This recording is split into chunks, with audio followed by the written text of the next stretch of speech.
Hello, hello. Oh, really? Hello.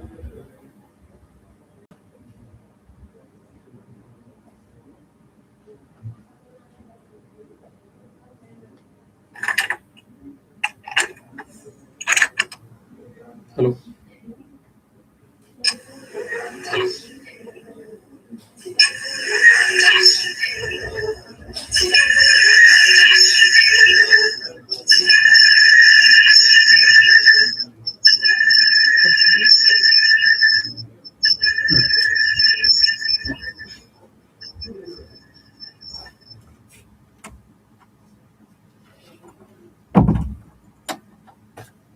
Hello, guys. Welcome to the current affairs session, where I'll be talking about all of the important topics that are necessary for UPSC, right? Be it for prelims or be it for mains, it could be anything, right? And we'll ensure that everything is covered that is necessary for UPSC. Other than that, nothing else, right? Without any further ado, let us start with this current affairs session, right? And today we are discussing the current affairs of 22nd May, right? 22nd May is the current affairs that we're going to discuss, and let us start the current affairs without any further ado. Okay. So yeah, firstly we have Ebola crisis. Ebola crisis in India. India Africa Delhi summit postponed. Basically, we are talking about what Ebola is, right? Ebola is a virus, right? Ebola is a virus just like COVID-19, right? And unlike COVID-19, which was actually found recently, Ebola virus has been found years ago, right? Firstly, Ebola is a virus, right? Ebola is a virus. Secondly, it was found in 1976. The first time the strain of Ebola virus has been found in 1976. And the main countries where the Ebola strain that was found in 1976 are Democratic Republic of Congo,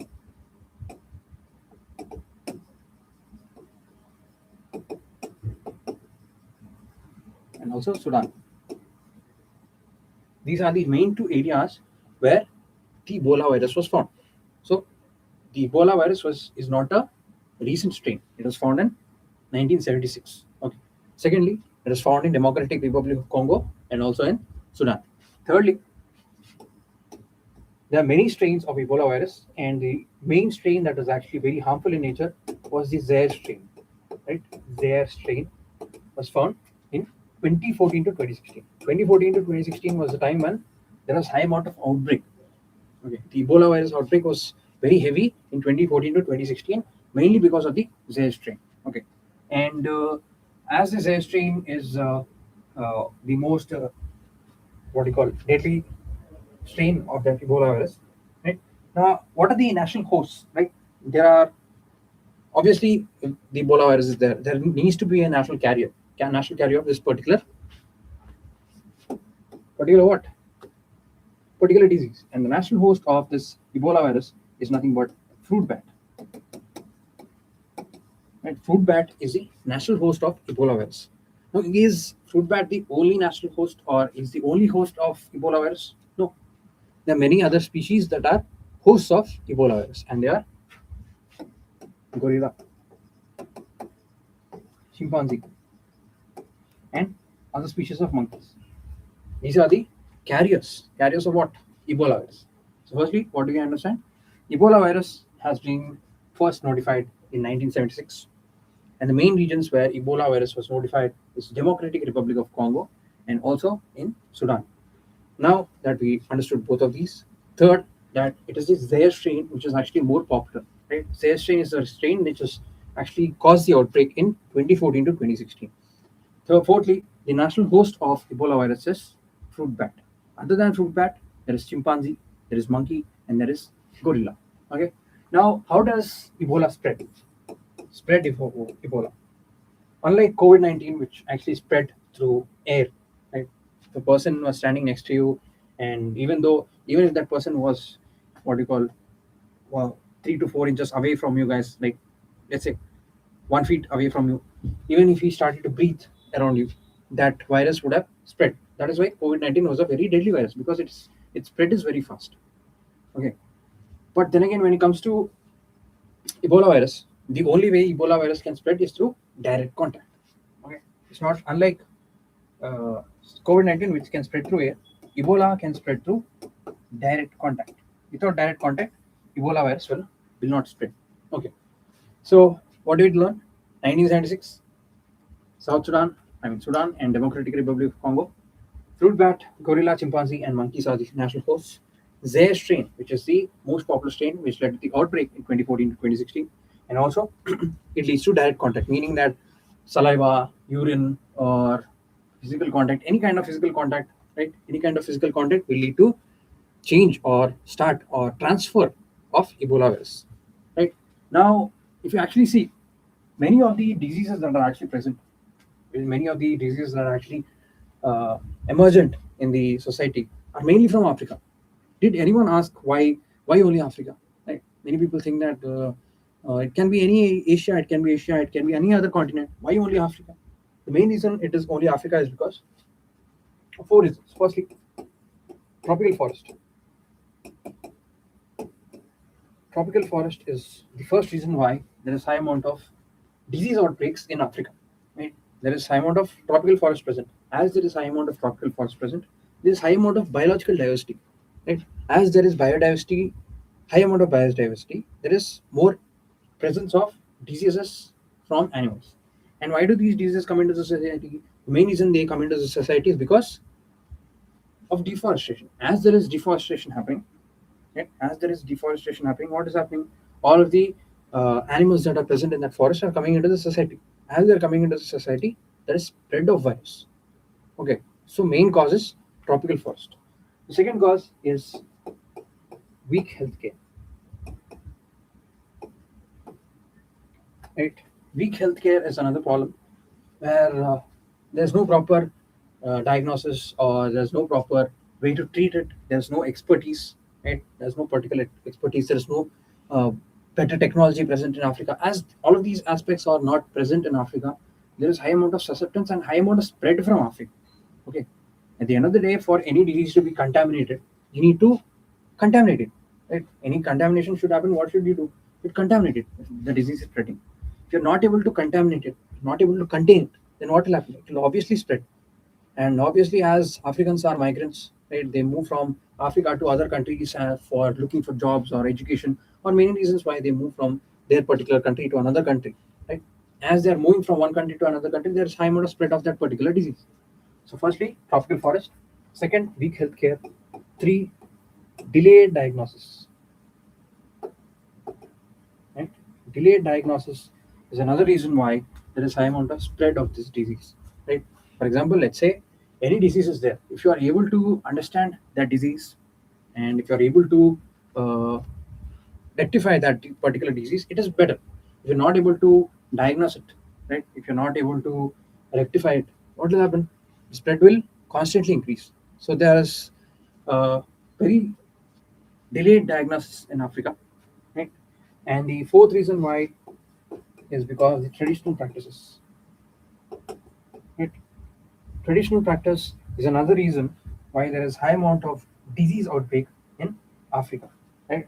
The traditional practices is an other reason. What is traditional practice? Traditional practice is nothing but, let's say a person has died of Ebola, and in Africa there is a ritual saying that we need to uh, do a particular uh, rite, and then only then they can bury that person. By during doing that rite, there is decomposition of that body, and there is physical contact with that body, right? As there is high amount of physical contact and there is high amount of what you call physical contact only, right? As there is high amount of physical contact, what will happen? The disease will obviously spread. So due to these traditional practices that are happening during the spread of the disease, right, there is high amount of disease susceptance, right? These are the main four reasons why many diseases are present in Africa. First is tropical forest being present. Second is weak healthcare. Third is delayed diagnosis. And fourth is traditional practices, which are therefore barrier. Right? Now, many people think that there is no particular vaccine for Ebola virus. Many people think that there is no vaccine at all. Okay. There is this vaccine called Ervebo, ERVEBO. RVO. And there is vaccine for Ebola. Many people think that there is no vaccine at all. As there is high amount of spread, they think that there is no vaccine. But there is a vaccine for Ebola virus that is called RVO. RVO is a vaccine that is mainly present for their strain. Okay. So these are the main aspects of Ebola virus. Firstly, it is a virus that has been found in the year 1976, and the regions where it has been found is Sudan and Democratic Republic of Congo. And the national host of Ebola virus is a fruit bat. Other than fruit bat, there is chimpanzee, gorilla, and other monkeys. Right? And the main strain that is actually troublesome is called the Zaire strain, and the Zaire strain has a vaccine called Arvibo, right? ERVibo, and also that this disease mainly spreads through physical contact. And the main reason why many diseases are present in Africa is because of what? One, tropical forest. Two, delayed diagnosis. Three, weak healthcare. Four, traditional practices such as burials. Right? These are the main four reasons why there's a high amount of diseases present from Africa. That is all about Ebola. Right?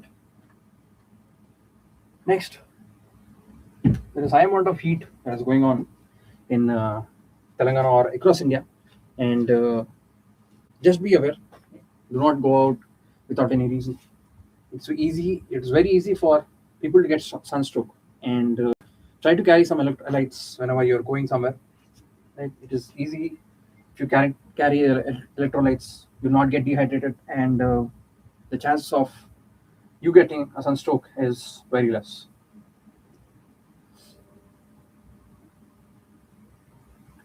We'll be talking about the price support scheme, right? Here the article is saying, what is the article saying? Plead to include maize and jowar under the PSS. PSS is nothing but the price support scheme. Right? It's talking about the price support scheme. What is price support scheme? Price support scheme is nothing but a procurement measure, right? It's a procurement mechanism mainly under MSP. Right? Now let us understand what MSP is. MSP is a minimum support price. Right? For example, whenever the market price falls below the threshold of MSP, then government procures all the crops at MSP. For example, let's say the crop MSP of a particular crop, let's say paddy, MSP of paddy was given as 100 rupees, right? And the market price fell below 100 rupees, meaning that it fell to 50 rupees. Now, what does government do? Government will say that as we have given MSP, we'll procure all of your product or the produce at 100 rupees. This is called MSP, right? Now, MSP is actually decided by Cabinet Committee of Economic Affairs. Right? MSP is decided by Cabinet Committee of Economic Affairs, and it is recommended by CSE, Commission of Agriculture for Prices. Right. So, CACP is the body that recommends the price of CACP, I mean MSP, and this recommendation is taken in consideration by the Cabinet Committee of Economic Affairs, and it declares MSP. Right, that is how MSP is declared. Now, there are nearly 22 crops that are present under MSP. Kharif includes. Let's see what are the crops that are present in Kharif. Kharif crops. What are the Kharif crops? Paddy, bajra, jowar, tur, ragi, sunflower seeds,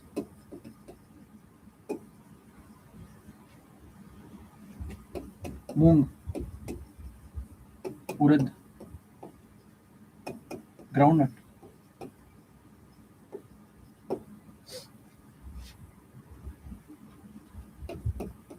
sesame, sunflower, soybean,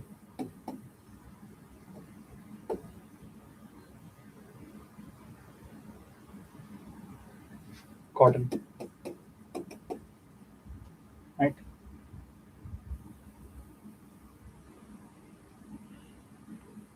Yeah, these are the crops that are present in Kharif. Right. Next comes Rabi. Right. What are the crops present in Rabi? There is gram, there is rapeseed or mustard, there is lentil, there is safflower, right? Do not get confused with safflower and sunflower seeds. Sunflower is different, safflower is different. Sunflower is a kharif crop, whereas safflower is a rabi crop. Okay. Then you have wheat and barley. These are the crops that are present in the rabi. Then you have commercial crops. Commercial crops include jute, copra, and in this you also have Niger seed. Niger seeds, right?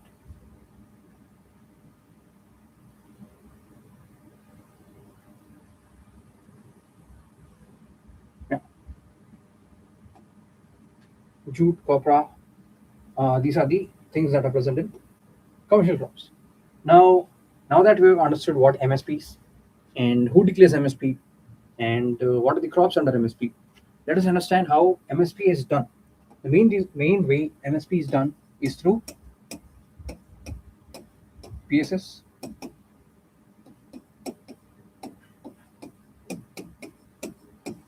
right? First is the price support scheme, right? PSS is nothing but the price support scheme where the procurement actually happens, right? As I said that government declares an MSP, and whenever the market price falls below the MSP, what will happen? The government will procure, or the government agencies will procure at PSS. Right? Now PSS is under PM Asha. PM Asha is nothing but Pradhan Mantri Annadata Aay Sanrakshan Abhiyan. Okay, and under that there is PSS, nothing but price support scheme, where all the produce is procured at MSP. Right? And who procures all of these produce? The main agencies that procure these produce are government agencies, and they include FCI, NAFED, NCCF, Cotton Corporation of India, and Jute Corporation of India. Okay, FCCI procures all the cereals, right? All the cereals like paddy, bajra, then wheat, ragi. All of these cereals are procured by Food Corporation of India. Then NAFED procures, NAFED and NCCF procure what? They procure oil seeds, and copra, right? They procure oil seeds, copra, all of these. And then you have Cotton Corporation of India, which procures cotton, and Jute Corporation of India, which procures jute, right? This under Pride Support Scheme, which is under PM Asha. Now we have PDSS. PDSS is nothing but price deficiency payment scheme. Okay, let's say the government doesn't want to procure, right? It has high amount of stocks, it has high amount of what do you call stock that is present in market, right? All the rice, all the wheat, all the bajra, everything that is there is high amount of stock that is already present in the government. And if government onboards all more stock, what will happen? There is wastage of food. Government does not want to waste food. So instead of procuring it from through PSS or through PM Asha, what will it do? It will do price deficiency, right? It will do price deficiency payment scheme. Price deficiency payment scheme, PDPS, right? It will do price deficiency payment scheme where it will cover the gap. Let's say market price is 50 rupees and the MSP is 100 rupees. Okay. So it will say that you sell it for 50 rupees. Right? And the other 50 rupees which will meet the MSP price, I will give. So what is government doing? It is giving the price or the deficient price that is given for MSP to the people or the farmers. So what is happening? As it cannot procure under PSS, what is it doing? It is procuring under PDPS. It's not procuring, it is giving money. Okay. So where the market price is 50 and it is meeting the extra 50 rupees by giving it to the farmers. Then you have PPSS. PPSS means private procurement, right? The private agencies come up with a deal with farmer organizations or farmers or individual farmers where they procure all of the produce in return of some uh, concession or some benefit that is given to the private party.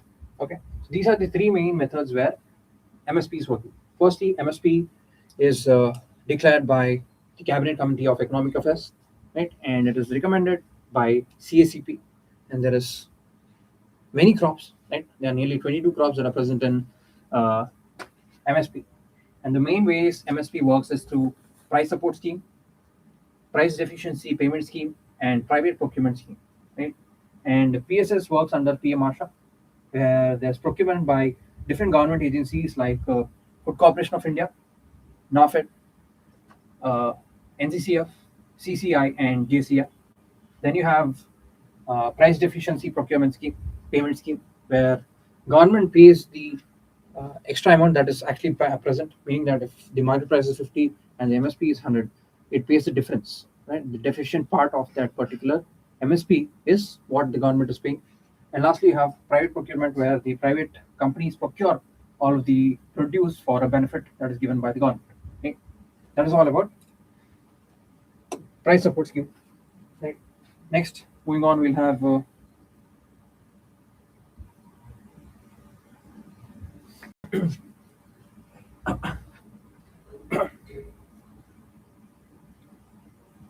then we have this particular editorial which is talking about Ladakh. Right? It's saying that Ladakh seeks belonging through representation. What is it saying? It's saying Ladakh seeks representation through Ladakh seeks belonging through representation. Right? Ladakh has been mainly fighting. What is it fighting for? Ladakh is saying that Ladakh is a basically what happened in Article 370. Right? Article 370 happened. When did Article 370 happen? It happened in 2019. After 2019, what happened? Jammu and Kashmir and Ladakh became union territories. But Jammu Kashmir has legislature, whereas Ladakh does not have any legislature. Now, this is where Ladakh is fighting. Ladakh is saying that we do not have any legislature, right? We want more representation, right? Then government is saying there is no need for you to get any representation because your population is very low. As your population is very low, secondly, your finances are highly dependent on current as on center, and thirdly, you meaning Ladakh is present in a sensitive zone, right? It is actually bordering China and Pakistan. So it's saying that it's present in a very sensitive zone. So giving you state autonomy or autonomy as a statehood or legislature would actually be a problem. So that is what the government is saying. But let us look at all of the aspects that are actually said by the government, right? What did the government say? The government said that one, very low population. Two, highly dependent on center. Three, strategic location, meaning that it is bordering China and Pakistan. Right? And government is saying that according to this view, right, considering all of these aspects, you do not need a separate legislature or autonomy. But the main argument is that government is saying that we have increased the number of districts. Right? We have increased the number of districts that are present in a particular union territory. As there is a high amount of districts that are present or creation of new districts present in your particular union territory, there's no need for legislature at all, because it's saying that there is administrative efficiency. Right? Administrative efficiency. You're saying that it is very hard for you to maintain your own union territory. So we divided your union territory into multiple districts so that administrative efficiency can happen.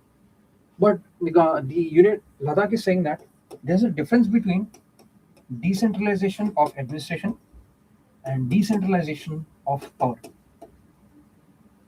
Right? Ladakh is saying that there is a difference between decentralization of administration and decentralization of power. Decentralization of administration, what is there? It's only implementation of policies, bureaucracy. All of these are being decentralized. Nothing else. Only administration is being cut down. Whenever it comes to decentralization of power, what does decentralization of power do? It gives more representation. It gives more representation, meaning that people are the voice. It gives more power in lawmaking. Right? Other than that, it also gives policy decision power. which aspect should be present in union territory, which aspect should be more focused on, which aspect should be less focused on, who should be allowed, who shouldn't be allowed. All these aspects are mainly present in what? Decentralization of power. Then you have lastly protect people interest. Protect people's interest. This is the main contesting point of Ladakh.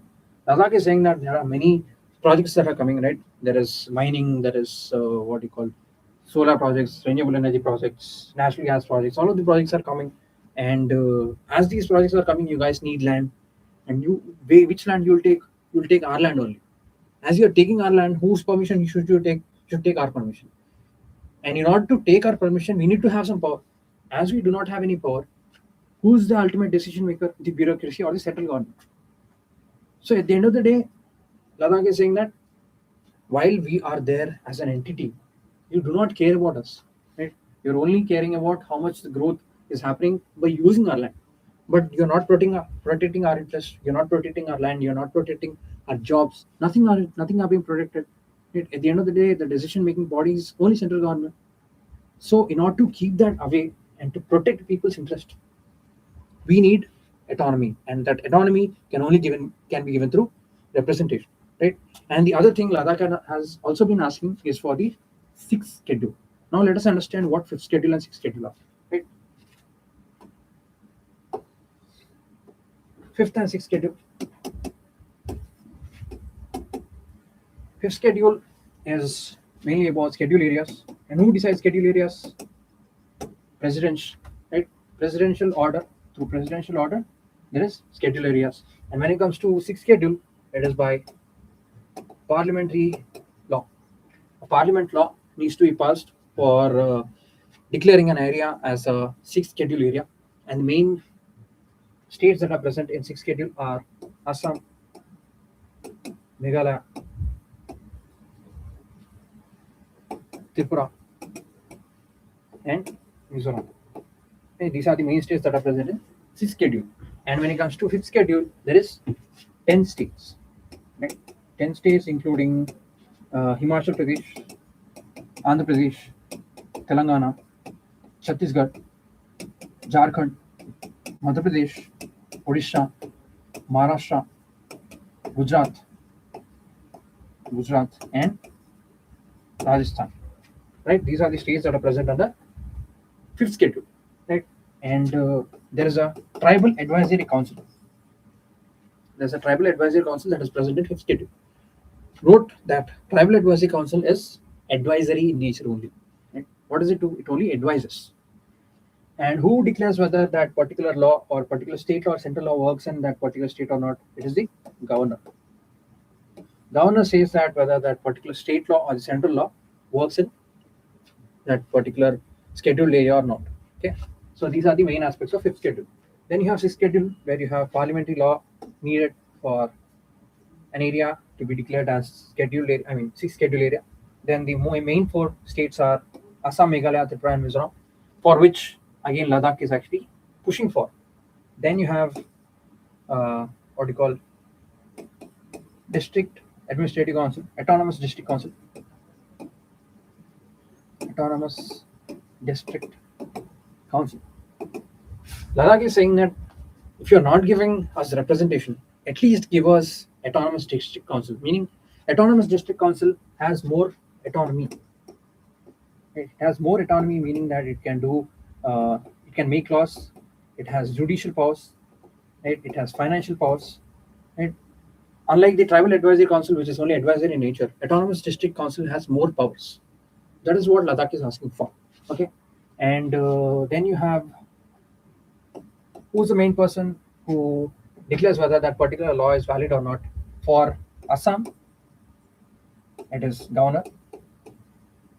For Meghalaya, Tripura, and Mizoram, it is president. Okay, these are the main four aspects that are present in fifth schedule and sixth schedule. Right, now let us go back to the editorial.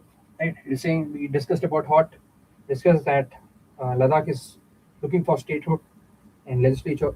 They're also looking for sixth schedule. We also looked at what sixth schedule and fifth schedule are. And then we also looked at what are the reasons why government is saying no to autonomy for Ladakh. And the main reasons government is saying no to the autonomy of Ladakh is because one, it has very low population. Two, it is in a strategic area, meaning that it is bordering China and Pakistan. Three, what is three? Three is that it is highly dependent on center. It is highly dependent on center for the finances. Now there are counter arguments. Right? We have understood everything, but there are some kind of counter arguments. What are the counter arguments? Counter arguments are that firstly, government is saying that there is strategic location. You're saying that Ladakh is present in a strategic location, but there are many other states that are present in strategic location. If you actually see, Sikkim is present, Nagaland is present, what do you call, Mizoram is present, Manipur is present, Arunachal Pradesh is present. All of these are present where? In the borders only. As they're present in borders, they also have statehood. If you actually believe that being in a strategic location or being in the border is a major reason why we are not giving statehood, then why are these states? Right? Sikkim is a state. Sikkim is bordered by national, national borders. Arunachal Pradesh has national borders. Mizoram, Nagaland, Manipur, all of these have national borders. Then why are these states? Right? This is one of the argument that is given in the editorial. Second is that you're saying that Ladakh is highly dependent on finances on center. But which state is not dependent? All the states are dependent. If you have GST is what? GST is dependent on states. Then you have special category status. Right? At the end of the day, there is high dependence of many states on the center. You have Bihar. Right? You have Bihar is there, Assam is there. And Northeast is there. There are many states in Northeast, Assam and Bihar which are actually dependent on center. If you actually say that financial dependence is high on center, what does that mean? All the other states are also dependent. They also have statehood. Why are you giving those statehood and Ladakh not statehood based on the same reason? That is what the argument is. One is that there are other states that are actually present near the borders. Second, there are many states that are actually financially dependent on center. Right. So these are the main two arguments that are present or put forward by the editorial. Then they said that there's the renewable energy issue. What is the renewable energy issue?